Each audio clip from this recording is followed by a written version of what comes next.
ele dá 3 exemplos dos mais antigos possíveis. O primeiro exemplo é Abel, filho de Adão e Eva. Abel tinha um irmão chamado Caim. Abel viveu numa época que não tinha nada, não tinha televisão, não tinha internet, não tinha cavalo, não tinha carruagens, não tinha carro, não tinha nada. Não se fazia café, né? Para quem gosta de café, não tinha nada. Ele viveu numa época, ele foi a terceira, quarta pessoa, ele e seu irmão, Adão e Eva.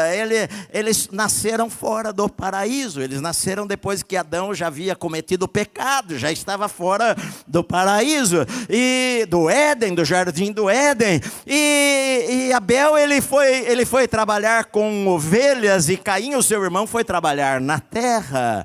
Abel, ele amava a Deus, e eles amavam ao Senhor, e Abel resolveu oferecer algo para Deus, uma oferta ao Senhor, e ele vai lá e ele oferece do animal que ele tinha, e oferece. A Bíblia diz que Deus se agradou da oferta de Abel e aceitou a oferta de Abel. Por quê? Que Deus não pede nada da gente sem antes Ele nos explicar o que Ele quer. E com certeza Deus explicou para eles que a oferta precisaria ter sangue. Quando Adão pecou, Adão e Eva pecaram, Deus matou um animal e tirou a pele do animal e fez roupa para Adão e Eva, para mostrar que precisaria derramar sangue para cobrir o homem, o erro do homem. E Abel entendeu o ensino de Deus e fez exatamente como Deus disse que ele deveria fazer. Mas Caim é o tipo de pessoa que pensa, bom, todos os caminhos levam a Deus, né? O importante é a intenção do meu coração, pastor. Eu tenho um bom coração, eu tenho uma boa intenção, todos os caminhos levam ao Senhor. E se enganou, porque não levava a Deus. Ele ofereceu dos frutos da terra, e Deus rejeitou a sua oferta, e aceitou a oferta de Abel, e rejeitou a oferta de Caim. E por causa disso, Caim ficou muito irado e matou o seu irmão Abel. Derramou o sangue inocente dele. E Abel foi o primeiro homem que morreu nesta terra. Antes de Abel ninguém tinha morrido. Eles nunca tinham visto a morte. Deve ser até estranho, porque você imagina Adão e Eva vendo Abel morto, e acorda, filho, achando que ele está dormindo, porque eles nunca tinham visto um defunto antes. E o corpo se decompor, eles nunca tinham visto isto. Ele foi um homem justo, e a Bíblia diz que Deus aceitou a oferta dele, mesmo depois de morto. Ele ainda fala, ele ainda prega para mim e para você. Sabe o que ele prega? Que ele entendeu que ele precisaria viver pela fé, e oferecer a Deus pela fé aquilo que Deus pediu, ainda que eu não tenha um entendimento total das coisas. Não entendia o que nós entendemos, mas ele obedeceu. Ele creu e obedeceu, e pela fé ele ofereceu. Ele creu e ele obedeceu. A fé é isto, é crer e obedecer. É crer que Deus falou que vai fazer, e obedecer aquilo que Deus falou que Ele vai fazer, e os resultados vão vir sobre a nossa vida. Então ele cita Enoque. Enoque, até 65 anos, não fala muita coisa, aliás, fala pouca coisa de Enoque, mas com 65 anos de idade, Enoque começou a buscar a Deus de uma maneira intensa, começou a orar muito. E Enoque era um homem de muita oração, ele gostava de passar tempo com Deus, de maneira, ele passava tanto tempo com Deus, que a Bíblia diz que ele andava com Deus.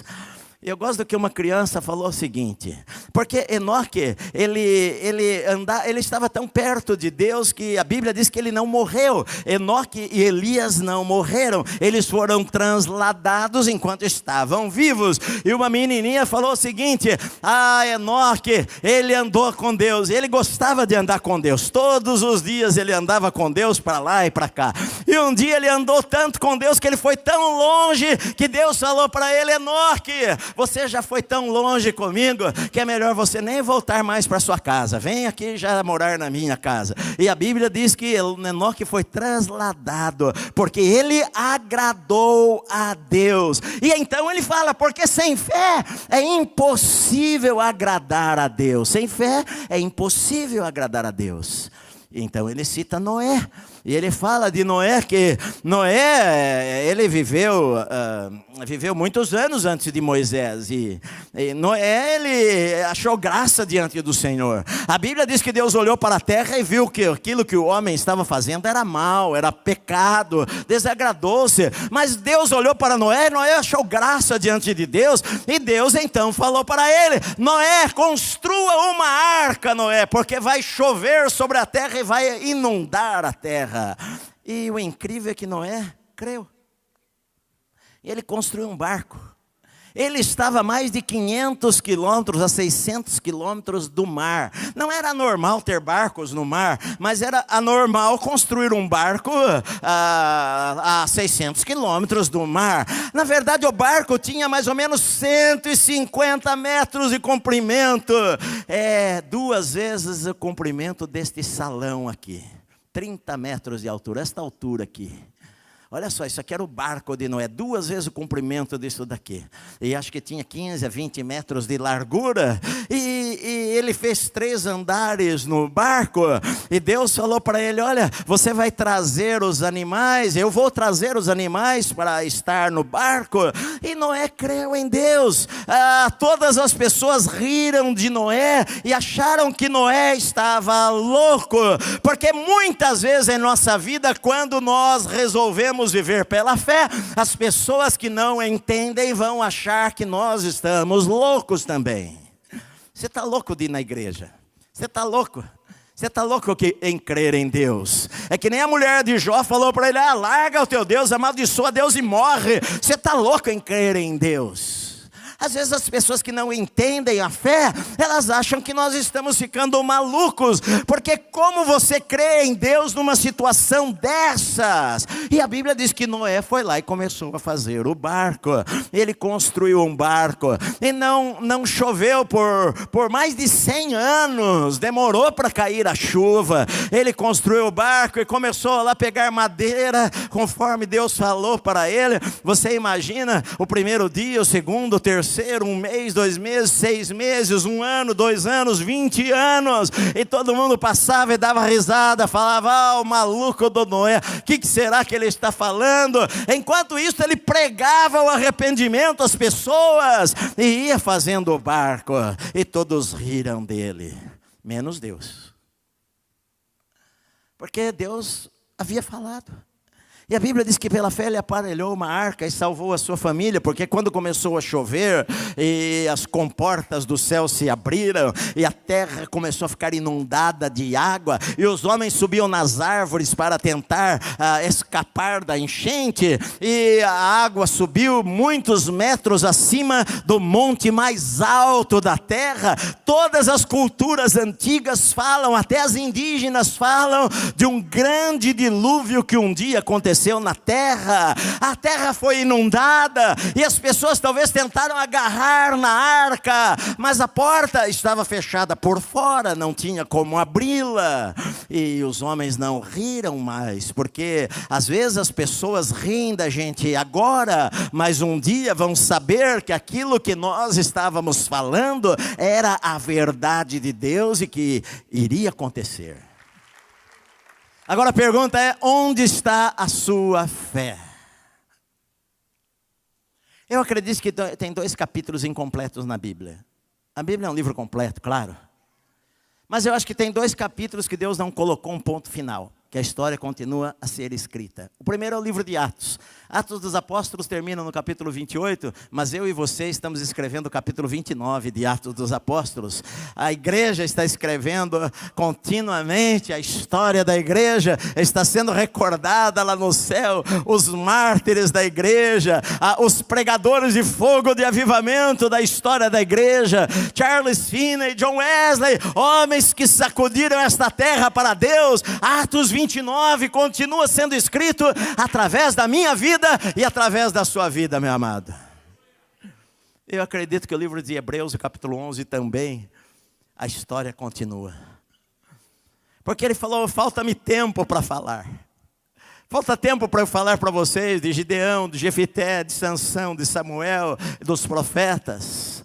Falta tempo para eu falar do Edson, do Antônio, da Maria, da Joana, que continuam escrevendo uma história de fé nesta terra, que continuam escrevendo uma história de homens e mulheres que creem num Deus todo-poderoso e que pela força desse Deus continuam tapando a boca de leões, continuam matando um leão toda semana, continuam atravessando tempestades, continuam atravessando as muralhas, continuam derrotando gigantes, continuam pisando sobre os inimigos e atravessando o mar em terra seca, continuam operando milagres e sinais e curas, ainda hoje pelo poderoso nome do Senhor Jesus Cristo. Eu e você continuamos escrevendo a história dos heróis da fé, meu amado. Eu e você continuamos escrevendo esta história. A história não parou aí. Agora, só para terminar, uma coisa ainda mais maravilhosa, que Deus havia falado, o escritor de Hebreus havia falado o seguinte: olha, o sangue de Jesus é poderoso. Sabe por quê? Porque o profeta Jeremias falou o seguinte: eu vou dar a vocês um novo coração, e das suas iniquidades, dos seus pecados, eu jamais me lembrarei. Você lê o capítulo 11 de Hebreus, e está cheio de homens que pecaram. Você notou que não menciona nenhum pecado deles?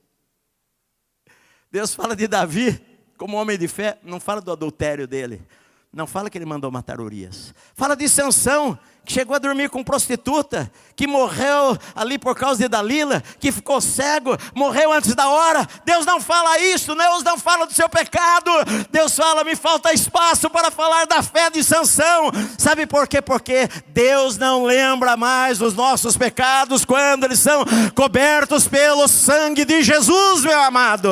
Deus não lembra mais, ficou no esquecimento, acabou. Deus escreve as nossas vitórias, Deus apaga as suas derrotas. A eternidade vai lembrar das nossas vitórias, mas não vai ficar jogando no nosso rosto as nossas derrotas. Falta-me espaço para falar. Tantas pessoas, ele fala, fecharam a boca de leões, passaram pela fornalha como Sadraque, Mesaque e Abednego. Ele fala: alguns foram mortos, alguns foram cerrados pelo meio, como talvez Isaías foi, mas ficaram na fé, morreram na fé, porque esperavam uma cidade que tem fundamentos, porque sabiam que havia para eles algo superior àquilo que eles estavam vivendo nesta terra. A história continua através da minha vida, através da sua vida, meu amado.